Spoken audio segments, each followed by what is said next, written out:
हमारे साथ अस्मा यहाँ पे केस है। अस्सलाम वालेकुम अस्मा जी। वालेकुम सलाम। अस्सलाम वालेकुम। वालेकुम।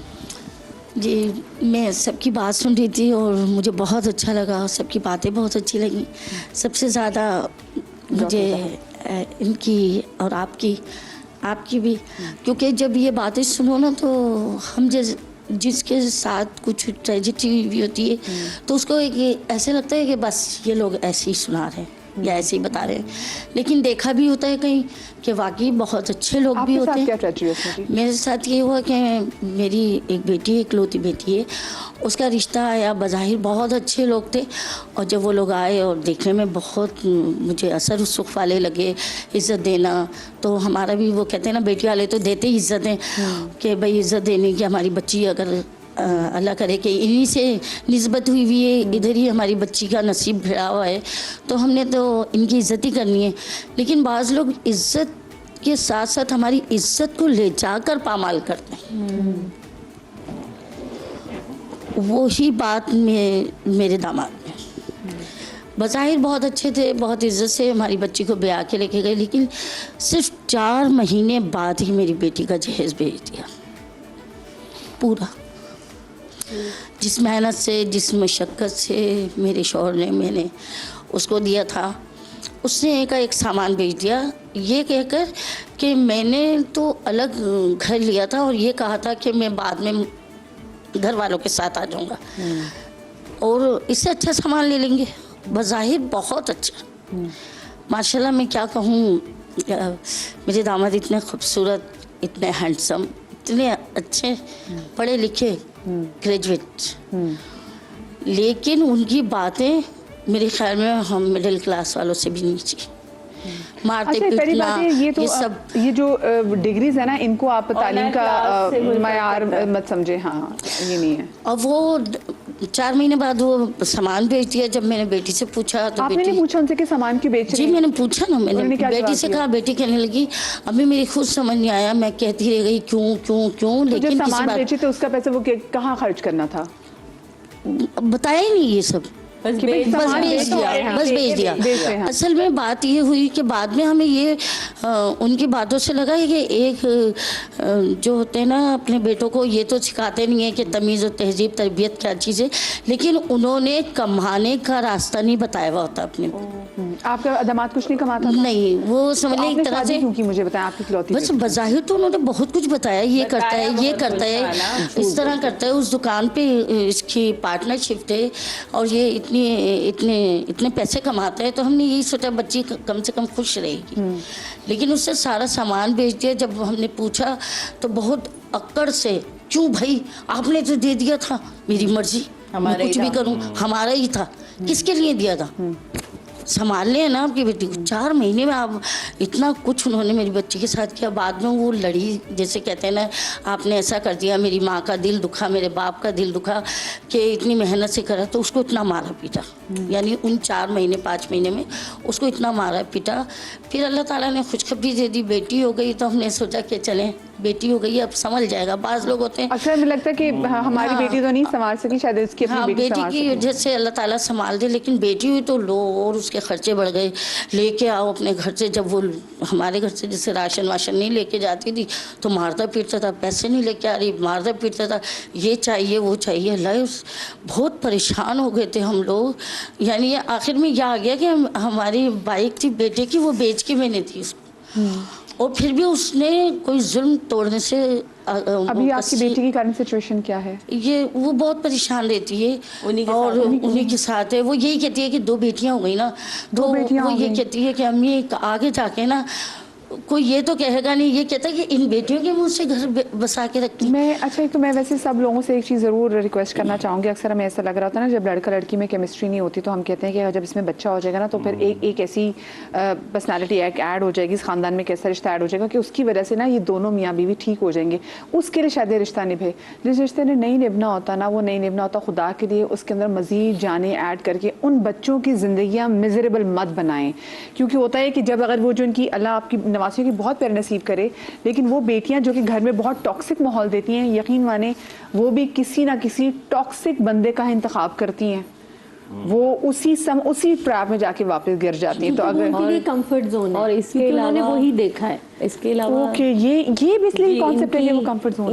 इनकी बेटी ये सोच रही होगी, अमूमन ये सोच होती है कि अगर सर पे बाप नहीं होगा तो बच्चियों की शादी कैसे होगी और बच्चियों का नसीब कैसा होगा। तो उसके सर पे भी तो बाप था आपकी बेटी के सर पे। तो ये सोच बिल्कुल गलत है। स्टैंड लें, अलहदगी करें, बजाय इसके कि बच्चियां वही टॉक्सिक माहौल में बढ़ें। हमने उसको दोबारा से बाइक बेच के जो पैसे दे दिए तो हम उसको फीड कर रहे हैं, फ्यूल कर रहे हैं। कुछ लोग शादी से पहले ये करते हैं, जैसे इन्होंने बताया कि जब वो लोग आए तो हमने दुआ की, हमें बहुत, इन्होंने प्रोटोकॉल भी दिया होगा। जब उनको इतना बिछना दिख जाता है, इतना खाना पीना दिख जाता है, कहीं ना कहीं दबे लफ्जों में जिस क्लास के भी जो आपकी हैसियत होती है, आप कहते हैं कि हमारा एक छोटा सा प्लॉट है या हमारी बेटी के नाम पे ये सब कुछ है, तो उनके सारे 14 तबक रोशन हो गए, उनका दिमाग काम करने लगता है। अगर वो ऐसा नहीं भी होता निकम्मा निखट्टू, तो वो कहता है कि गरीब से मेरे ससुराल वाले, मासूम से बेचारे, इनको तो मैं बैठ के सारी जिंदगी खाऊंगा, मुझे क्या करना है। तो वो तो कहता है आने वाली लक्ष्मी को वेलकम करने के लिए वो बैठ गया, और वो कहता है बच्चे तो हो रहे हैं, कोई बात नहीं, उन बच्चों की जिंदगी तबाह हो रही है, उनसे कोई फर्क नहीं पड़ रहा, चाहे वो 2 हो जाएंगे चाहे वो 4 हो जाएंगे। उसने कुछ काम नहीं करना अब, क्योंकि उसको तो ये लत लग चुकी है ना। बिल्कुल, ये लत हमारी शायद पूरे मुल्क में है बेगिंग की ना, कि हमें अब शर्म भी नहीं आती मांगने में। ये जो सबसे बड़ी बेगैरती है। लेकिन बाज बेटियां ये भी सोच के रहती है ना, जैसे कि उसमें हम, मेरी बेटी भी है कि मेरे माँ बापों की इज्जत। तो माँ बाप, अच्छा, तो आपको लगता है कि आप लोगों की इज्जत, वैसे मुझे बताया, मुझे ब्रेक पर जाना है, कि आपको लगता है कि आपने घर की बेटे की अपनी बाइक बेच दी तो आपको लगता है आपकी इज्जत है? हमने तो यही सोचा ना कि थोड़ा इसमें बदलाव आएगा, समझ आ जाएगी, लेकिन उसने दोबारा इतना मारा कि उसका हाथ तोड़ दिया। तो मुझे बताएं, आपकी हड्डी तोड़ दी। आप लोगों को खुद, फिर माँ बाप को खुद अपनी इज्जत महसूस होती है कि जब आपको पता हो कि आपकी बच्ची घर में पिट रही है? ये जब हमें बाद में पता चलता है तो बहुत अफसोस होता है, लेकिन जब वो सामने होता है ना, यकीन करिए इतना बिच के बात करते हैं ना, हम कहते हैं कहीं शायद हमारी बच्ची की भी कोई बात हो, इतने नीच। लेकिन जब सामान बेच रहा था उस वक्त उन्होंने बड़े भरम से कह दिया कि मेरा था, और उनके मैंने कहा भाई कमालेगा, मर्द है, और कोई ये हमेशा फिर इतना सॉरी टू से, लेकिन फिर मैं वर्ड इस्तेमाल नहीं करना चाहती, लेकिन फिर उनकी राशन के लिए आपने अपनी वो बच्चे की बाइक बेच दी। वो या फिर आप लोग को भी देखते हैं कि आप लोग की इज्जत कहाँ है, अपनी इज्जत को जरा, यही लोगों को तो हम वो खराब तलाक के नाम को इज्जत समझते हैं कि तलाक हो जाएगी तो हमारी इज्जत खत्म हो जाएगी, लेकिन बात पे वो यही कहता है मैं छोड़ दूंगा, मैं तलाक दे दूंगा। लेकिन आप कह रही कि वो आपके पास आके अगर प्यार से बात करता है तो फिर आप लोगों को भी सोचना चाहिए। एक छोटी सी ब्रेक ले रहे जनाब, बच्चियों को अपनी मत ट्रैप करें खुदा के लिए। और बाकी जिन्होंने बात की ना कि वो तलाक के नाम से आपकी इज्जत अटैच नहीं होती, प्लीज ऐसा नहीं है। छोटी सी ब्रेक के बाद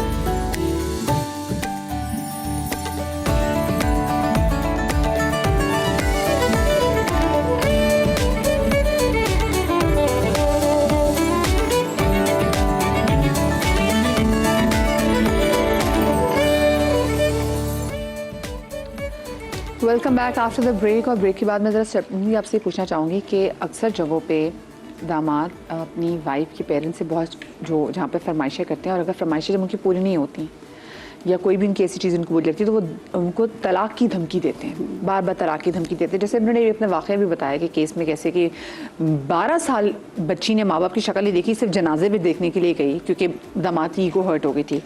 तो ऐसी सिचुएशन पे क्या कोई कानूनी कार्रवाई की जा सकती है अगर वो बार बार तलाक की धमकी दे रहा है आपका दामाद? बिल्कुल कानूनी कार्रवाई की जा सकती है। कानून, पहले तो मैं इस बात का जवाब दे देती हूँ आपको कि ये जो 12 साल शक्ल नहीं देखने दी, कानून हर शख्स को अपनी ज़िंदगी अपनी मर्ज़ी से गुजारने की इजाज़त देता है। अगर वो लड़की चाहती तो कानून का सहारा लेके एक एप्लीकेशन लगा के किसी से रब्ता करके अपने पेरेंट्स से मिल सकती थी और कानून उस लड़की को ही फेवर करता। खुद स्टैंड नहीं लिया, वो उसकी अपनी मर्जी। वही तलाक के रेसिडेंट ब्रेक पर जाने से पहले बात कर रहे थे। और दूसरा 2012-13 में बड़ा अच्छा हमारा डोमेस्टिक वायलेंस का एक एक्ट पास हुआ है। उसके तहत अगर आपको चलते फिरते भी कोई मतलब ताना दे रहा है या डरा रहा है, हरास कर रहा है कि मैं तुम्हें तलाक दे दूंगा या तुमने ये किया तो तुम्हें तलाक हो गई, यहाँ तक कि आपकी सास, आपकी नंदे भी आपको किसी भी किस्म का कोई धमकी तड़ी नहीं लगा सकती। ये सब इलीगल है और इसमें बाकायदा आपको जो है कानून प्रोटेक्ट भी करता है। और अगर कोई लड़की जाके थाने में कहीं भी सिर्फ एक एप्लीकेशन लिख के देगी, वर्बली भी, कि भाई मुझे ये शख्स हरास कर रहा है, मेरा हस्बैंड हरास कर रहा है, मेरा ससुर हरास कर रहा है, तो SHO या कोई भी थाने वाला उससे क्वेश्चन नहीं करेगा कि भाई तुम मुझे सबूत ला के दो। सबूत प्रोवाइड करना, सबूत ढूंढना SHO का काम है, वो उसी वक्त FIR काटेगा। खवातीन के कानून बहुत स्ट्रॉन्ग है। अक्सर जगहों पे तो वो प्रेशराइज भी करते हैं और वो FIR नहीं काटी जाती है। बहुत सारी खवातीन की इसमें भी वो कहते हैं अगर हम जाके बताएं तो वो क्या, और अक्सर जगहों पे बासर अगर मियाँ हो तो वो तो नहीं कटने देता FIR, नहीं कटने देता, तो उसके लिए कानून का सहारा लिया जाता है। अभी मैं बता रही हूँ, एग्जाम्पल आपको देती हूँ। मैंने पिछले दिनों डोमेस्टिक वायलेंस के केस में मियाँ बीवी निकाह में हैं, मैंने FIR कटवाई है।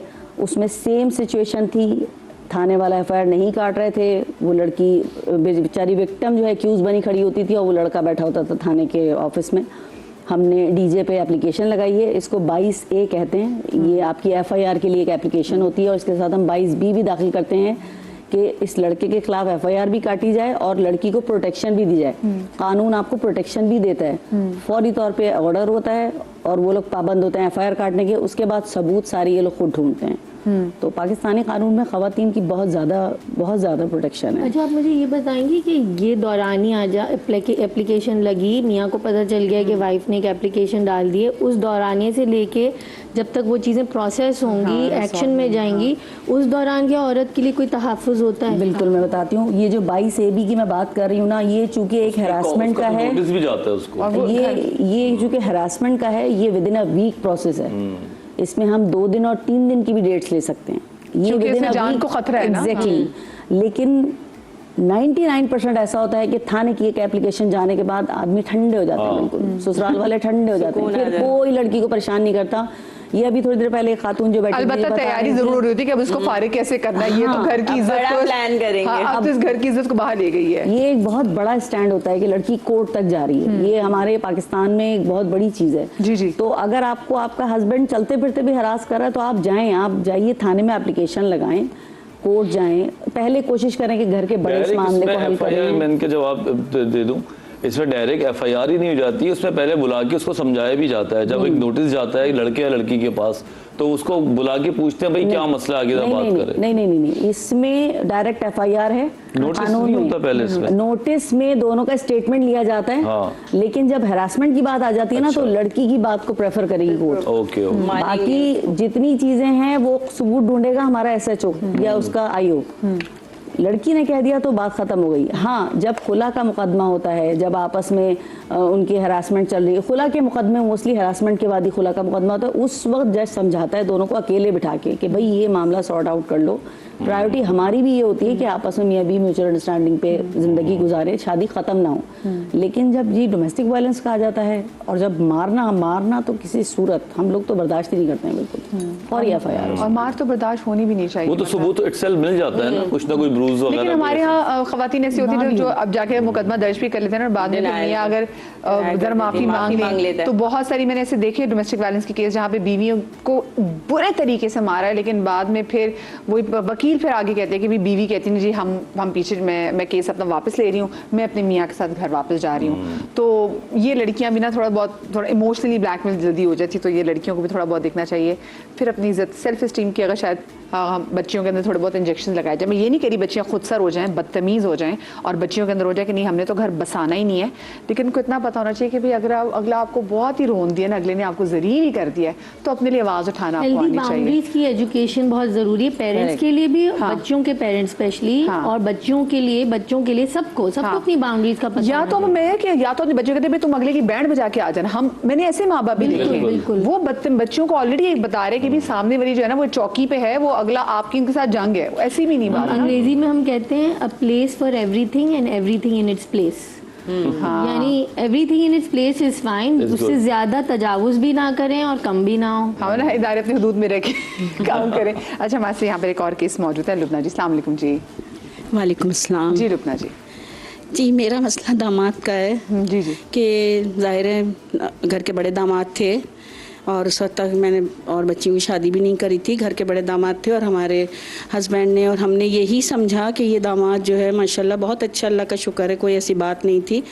तो उस वक्त हम भी इतनी जांच नहीं रखते थे कि हम अपने घर के जायदाद के या उनके काम के, या ये भी नहीं पता था ना कि हमारे हस्बैंड बीमार हो जाएंगे या कुछ वो हमारा साथ छोड़ देंगे जल्दी, ये भी नहीं पता था। ये तो किसी को भी नहीं मालूम होता। बहरहाल हमने अपने दामाद को बहुत अच्छा समझ के सब करके अपने बड़े बेटे की जगह समझ के, क्योंकि उसका बच्चा भी छोटा था मेरा, तो हमने उसको अपना बहुत अच्छा जाना, सब किया। आखिर बस ये हुआ कि मेरे शौहर की डेथ हो गई। उसके बाद उसने अपना रंग रूप दिखाना शुरू किया। हमने कभी, इनके 2 प्लाट थे, हमने कहा बच्चियों की शादी करने का टाइम आ रहा है, तो मैंने कहा वो 2 प्लाट हम फरोख्त करते, पता चला वो भी हमारे नहीं हैं। फिर इनका जो काम था, हमने कहा चलो उसमें अब बच्चा इस काबिल होता जा रहा है, तो पढ़ाई के साथ साथ ये वहाँ थोड़ा सा बैठेगा, थोड़ा सा इसको भी जाँच आएगी। उसको उससे भी वो कर दिया गया कि नहीं अभी तो ये छोटा है, इसे रहने दीजिए, अम्मी मैं जी अम्मी मैं संभाल लूँगा, कोई मसला नहीं है ऐसा। कारोबार या चलें भाई, हाँ चलें, ठीक है, कोई बात नहीं। अब आखिर में ये होता है कि वो जो जिस घर में रहते हैं उसके कागजात तलब किए, तो वो कह रहे हैं कागजात तो मुझे अब्बू ने दिए थे, मगर अब आप क्या करेंगी उनका। तो मसला ये है कि चीज़ हमारी है, हड़प करके बैठ गए। हमारी सब चीज़ तो आपने ले ली। अच्छा, वो जो आपके 2 प्लॉट्स है, ऐसा हो सकता है कि वो अगर इनके पास कागजात आ जाए फोर्ज करके डॉक्यूमेंट्स? कुछ नहीं हो सकता। नहीं वो तो आप फिर सिंपल जाएं कोर्ट में एप्लीकेशन लगाएं।